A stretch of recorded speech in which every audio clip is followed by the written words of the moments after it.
스가랴 13장 우리 한 절씩 교독하도록 하시겠습니다.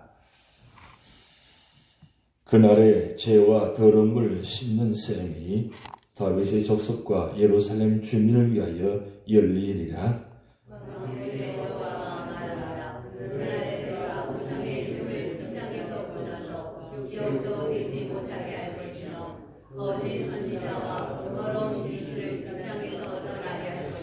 사람이 아직도 예언할 것 같으면 그 낳은 부모가 그에게 이르기를 내가 여호와 이름을 빙자하여 거짓말을 하니 살지 못하리라 하고 낳은 부모가 그가 예언할 때 칼로 그를 찌르리라.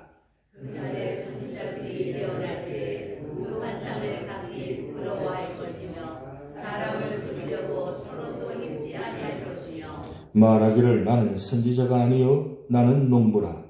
내가 어리서부터 사람의 종이 되었노라 할 것이요. 어떤 사람이 그에게 묻기를 내 두 팔 사이에 있는 소처는 어찌 되느냐 하면 대답하기를 이는 나의 친구의 집에서 받은 상처라 하니라. 만군의 여호와가 말하노라. 칼아 껴서 내 목자 내 짝된 자를 치라. 목자를 치면 양이 흩어지리니와 작은 자들 위에는 내가 내 손을 들이우리라. 여호와가 말하노라. 이 온 땅에서 3분의 1은 멸망하고 3분의 1은 거기 남으리니 합독하시겠습니다. 내가 그 3분의 1을 불 가운데 던져 은같이 연단하며 금같이 시험할 것이라. 그들이 내 이름을 부르리니 내가 들을 것이며 나는 말하기를 이는 내 백성이라 할 것이요 그들은 말하기를 여호와는 내 하나님이시라 하시리라. 아멘. 스가랴와 이사야는 일반적으로 구약의 메시아 선지서라고 말하고 있습니다. 왜냐하면 이사야서와 스가랴가 메시아에 대해서 가장 예언적인 말씀을 많이 기록해 놓았기 때문입니다. 오늘 13장에도 7절 말씀을 통해서 두 가지 예언의 말씀이 예수님께서 기록된 말씀입니다. 예수님께서 이스라엘 지도자들에게 붙잡혀가지고 결국은 치심을 당한다. 그때 제자들이 흩어진다. 목자가 대신 예수님께서 십자가에 달려 죽으신 그 순간에 예수님의 제자들이 흩어진다. 이런 예언적인 말씀이 오늘 본장에 나타나 있습니다. 중요한 것은 오늘 스가랴가 두 가지 내용을 말씀하고 있습니다. 초림의 예수님과 그리고 재림의 예수님을 말씀하고 있습니다. 초림의 예수님께서 오셔서 십자가에 죽으시는 그 순간에 오늘 1절 말씀 보면 그날에 죄와 더러움을 씹는 셈이 다윗 족속과 예루살렘 주민을 위하여 열리리라 그랬어요. 예수님께 십자가에 못 박혀 죽는 그 순간에 무덤 문이 열리고 많은 사람들이 부활되었다. 그런 말씀이 마태, 마가, 누가, 요한복음의 사복음서에 기록되어 있습니다. 예수님께서 십자가에 죽는 그 순간에 모든 인류의 죄가 씻음받는, 해결받는 그 자리가 바로 초림의 예수님 모습입니다. 그런데 초림의 예수님이 이 모든 인류의 모든 죄의 문제를 해결했다면 재림의 예수님이 오시면 어떻게 될 것인가? 그 말씀을 오늘 후반절에 7절에서 9절까지 말씀 나타나는데 특별히 8절, 9절 말씀 보면 이렇게 말씀드립니다. 여호와가 말하노라 온 땅에서 3분의 1은 멸망하고 3분의 1은 거기 남으리니 하면서 9절 말씀 내가 그 3분의 1을 불 가운데 던져 은같이 연단하며 금같이 시험할 것이라 그랬어요. 요한계시를 보면 세 번에 걸쳐서 마지막에 심판의 예언의 말이 나타납니다. 이 세 가지 재앙이 나타날 때 3분의 1, 3분의 1, 3분의 1이 죽는다고 말씀 기록되어 있어요. 그런데 여기 말씀 보면 3분의 1은 죽게 되고 3분의 1은 구원받는다 그랬어요. 근데 이 3분의 2는 뭐냐? 구원받지 못한 자들이 죽음의 순간들이고 3분의 1은 구원받은 자들. 근데 이 구원받은 자들이 아주 혹독한 시련을 당한다 그랬어요. 마지막 때에 예수님께 재림하실 때에 끝까지 믿음을 지키는 자가 쉽지 않다는 말씀입니다. 그래서 오늘 스가랴 23장은 초림의 예수님과 재림의 예수님을 동시에 말씀을 기록해 왔습니다. 이미 초림의 예수님은 오셔서 우리의 죄의 모든 문제를 해결했습니다. 우리가 찬송 부르죠. 이 셈의 죄를 씻으면 정하게 되겠네. 내 주의 보혈은 정하고 정하다. 결국 우리 모든 죄를 씻는 것은 어떤 사람 역할도 할 수 없다는 거죠. 오직 예수님 피로만 씻을 수 있다는 겁니다. 결국 우리 죄가 누구의 피로 말미암아 씻음 받았냐? 바로 예수님 피로 말미암아 씻음 받았다는 겁니다. 그러면 왜 예수님께서 이 땅에 오셨느냐? 우리의 죄를 해결하기 위해서 오셨다는 겁니다. 그렇다면 오늘 우리가 살아가면서 이 세상에 살면서 이 예수님 피로 말미암아 우리 구원받았는데 이 죄를 다시는 지었으면 안 된다는 말씀이죠. 왜냐하면 이 죄가 그만큼 이 세상 어떤 누구도 해결할 수 없기 때문입니다. 그러면 한 번의 처음에 예수님 말미암아 이 죄의 문제를 해결했다면 두 번째 예수님께 재림 오시면 이 죄를 씻으느냐 아니라는 거예요. 두 번째는 심판이 이루어진다는 겁니다. 첫 번째 초림 예수님은 죄의 문제를 해결하시기 위해서 씻기 위해서 피를 흘리시면 두 번째 예수님 재림하실 때는 십자가에 죽으시는 것이 아니라 심판에 주러 오신다는 겁니다. 그럼 아직 예수님 재림하지 않았기 때문에 이 심판의 주님은 아직 오지 않았습니다. 그렇다면 오늘 우리가 이 땅에 살아가면서 마지막 때 요한계시록을 통해서 마지막 3번에 걸쳐서 아주 그 혹독한 심판이 이루어지는데 제가 지금 말씀드렸지만 이 심판의 내용은 10가지 출애굽을 할 때 10가지 애굽의 심판할 때 재앙을 할 때 그 10가지가 한 가지 한 가지에 나누어서 이루어지는 것이 아니라 한 가지로 연속적으로 동시적으로 이루어지는 사건이 3번에 걸쳐서 이루어진다는 거예요.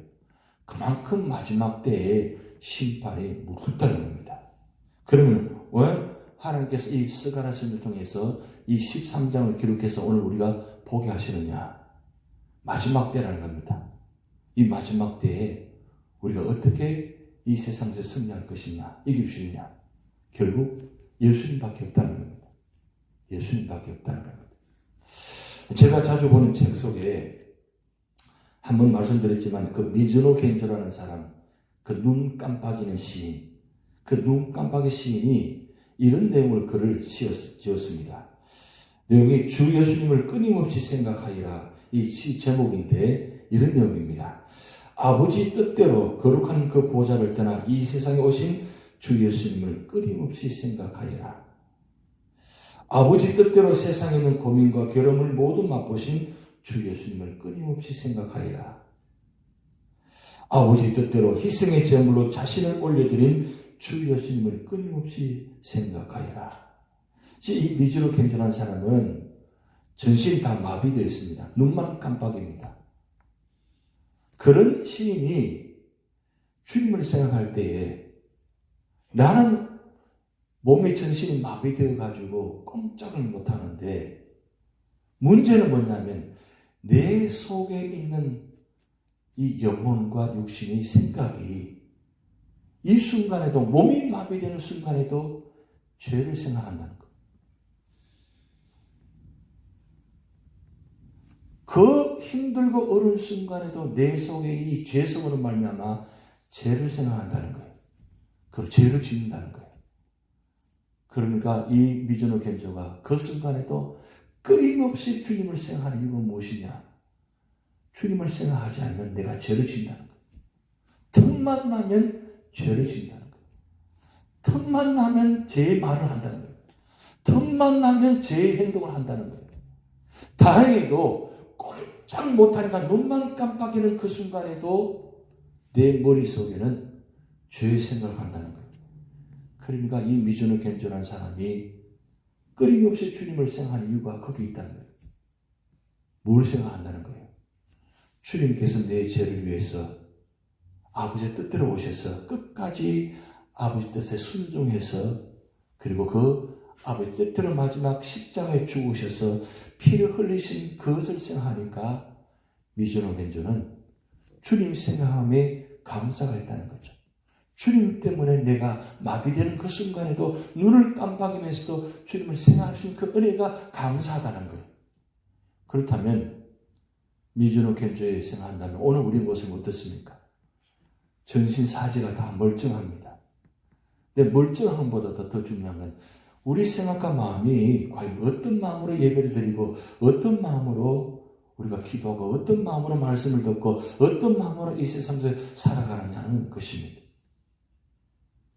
왜 우리가 십자가를 바라보고 내 죄에 보이는 정하고 정하다 그 찬송을 부르고 왜 우리가 주님을 생각합니까? 결국 내 죄가 크다는 거죠.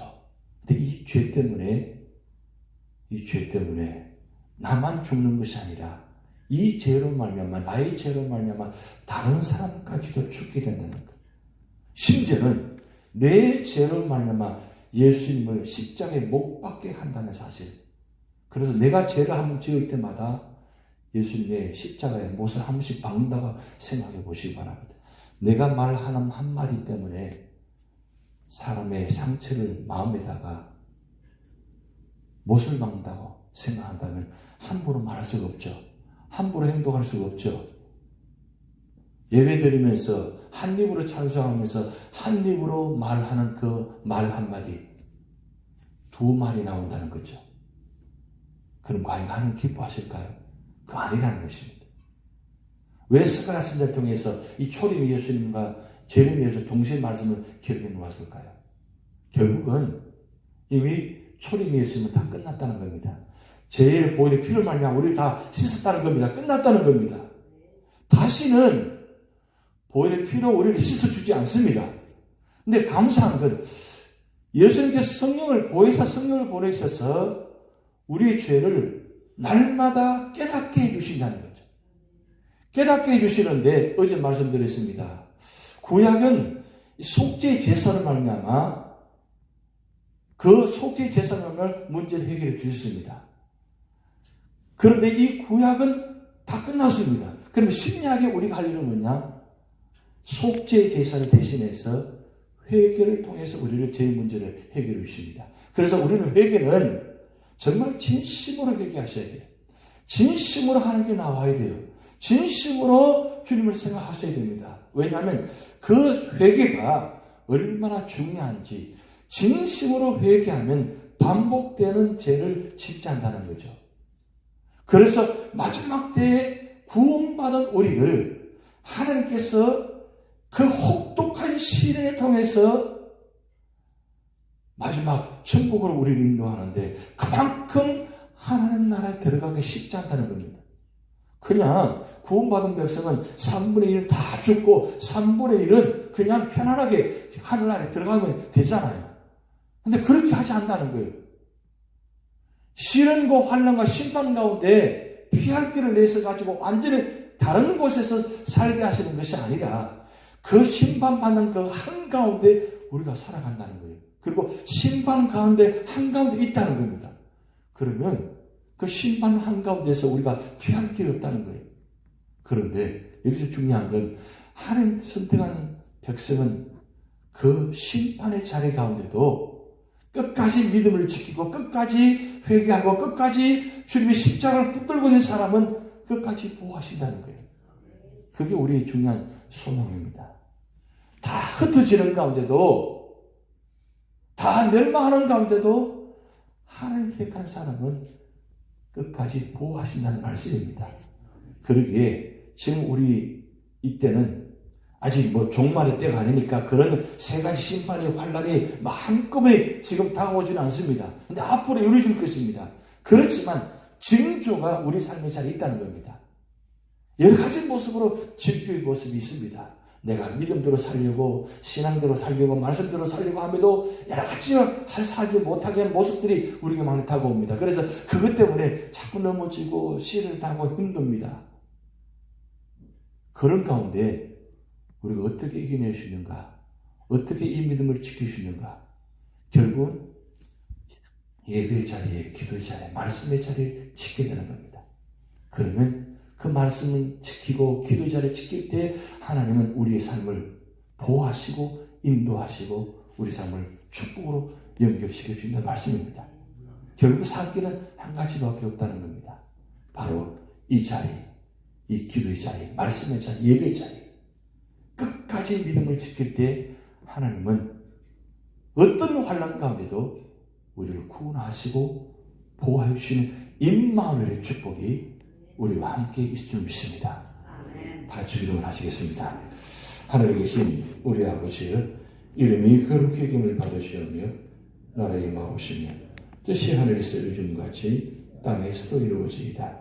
오늘날 우리에게 일용할 양식을 주옵시고 우리가 우리에게 죄진 자를 사하여 준 것 같이 우리 죄를 사하여 주옵시고 우리를 시험에 들게 하지 마옵시고 다만 악에서 구하옵소서. 대그 나라와 권세와 영광의 아버지께 영원히 있사옵나이다. 아멘.